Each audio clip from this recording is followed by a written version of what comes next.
What's going on, guys? It's Brandon back here again for the third and final video of today, the BFR. Game 40 versus the Calgary Flames, also known as not the Chicago Blackhawks, but the Rockford Ice Hogs, and maybe, honestly, the ECHL team, whoever that is. 2 o'clock game on January 7th. But prior to the game, Rem Pitlick was acquired for a 2026 7th from the Pittsburgh Penguins. He would not make it in for the game due to a weather delay. And then Zach Sanford, who was playing with the Tucson Roadrunners, the affiliate of the Arizona Coyotes, and with the Chicago Wolves, basically down. Sorry about that. But yeah, Zach Sanford was in the area anyway, and he was playing the Chicago Wolves the night before, so he was able to just get on a bus and come right to Chicago as he was claimed off waivers. So that was pretty lucky for Sanford. He didn't really have to go anywhere. Dennis Savard was in the house. Always cool to see Blackhawk legends from the past to come. See a Hawks game, but then the score, Chicago wins with the Bedardless Blackhawks with basically no one. When Jason Dickinson is your first line center and you win a game, what happened to the other team? The score ends up being 4-3. The Hawks jump to 12, 26, and 2. That's their first win in I don't know how long. Bedard and Foligno were out. Phillips and Sanford were in. 11 forwards and 7 defensemen for Chicago. Jeez, a little bit too much talking today. Mrazek saves 28 out of 31. Vladar saves 16 out of 20. Shots were 31-20. Calgary hits 17-16. Calgary. Faceoffs 33-25. Calgary. Power plays, both teams go 1 for 3. First period, Flames were in control. 15-28 though. It's in Chicago, and what a snipe by Colin Blackwell. Second of the season. His first goal of the season was against the Rangers 2 days ago. Since he's come back, he's looked great from injury. That's from Tenorti and Murphy to make it 1-0. 14:41 then, right after, a little more than 40 seconds. It's a Calgary goal by Elias Lindholm, but the Hawks challenged for a goaltender interference, which I disagreed with the call. I thought it should have been a good goal for Calgary, and they took a very long look at it because Lindholm was pushing his pad in, but the puck was also loose. So if the puck's loose and you're pushing it in and the pad's right there, I kind of think that should be a good goal. I mean, he's not sticking the pad, he's not blocking the pad, he's not really interfering with the goaltender making a save. If anything, he's just stuffing the puck in. So I thought that should have been a good goal, but I'm happy that it wasn't. Calgary pressures then even more, and at 6:48 they get one. It's a wide open redirect from Nazem Kadri, his 12th of the season from Hanifin and Pospisil, I think that's how you say it, to make it 1-1.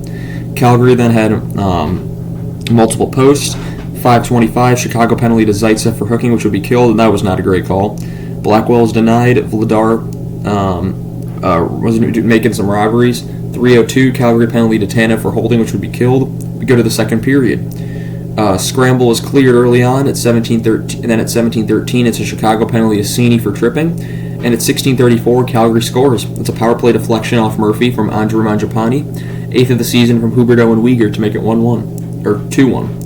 Gutman then has a break that's saved. Dickinson whiffs. Korchinski is saved. Huberdeau is denied. Gutman is denied. Hawks were looking to tie it up. And at 7:51, at 11:18, it's a Calgary penalty to Pospisil for tripping, which would be killed. But at 7:51, it's a Chicago turnaround shot that gets in. It goes off Rasmus Anderson's stick. Philip Kurashev gets his 8th of the season from Vlasic and Dickinson to make it 2-2. And so Dickinson continuing his seemingly endless point streak. He seems to get a point every game now. And then at 5:11, they score again. It's 2 minutes and 40 seconds later. It's another deflection, this time off DeSimone in front of the net. Nikita Zaitsev gets the goal, 2nd of the season from Blackwell and Tenorti. So Blackwell, a goal and an assist, and that's not the last time you see him. There's a backhand chance that's saved. Sharangovich has a chance that goes wide. Reichel is saved. Scrambles are all covered up by Mrazek. We go to the third period. Reichel is saved. Korchinski gets his helmet get lifted off as he gets lifted off his feet by Lindholm. Donato was blocked. 10-10, Chicago penalty to Kachuk for slashing, which would be killed. 7-10, Calgary penalty to Anderson for high sticking. And at 5:23, on the power play once again, Colin Blackwell gets a 2nd of the game, 3rd of the season, from the newly acquired Zach Sanford and Nikita Zaitsev.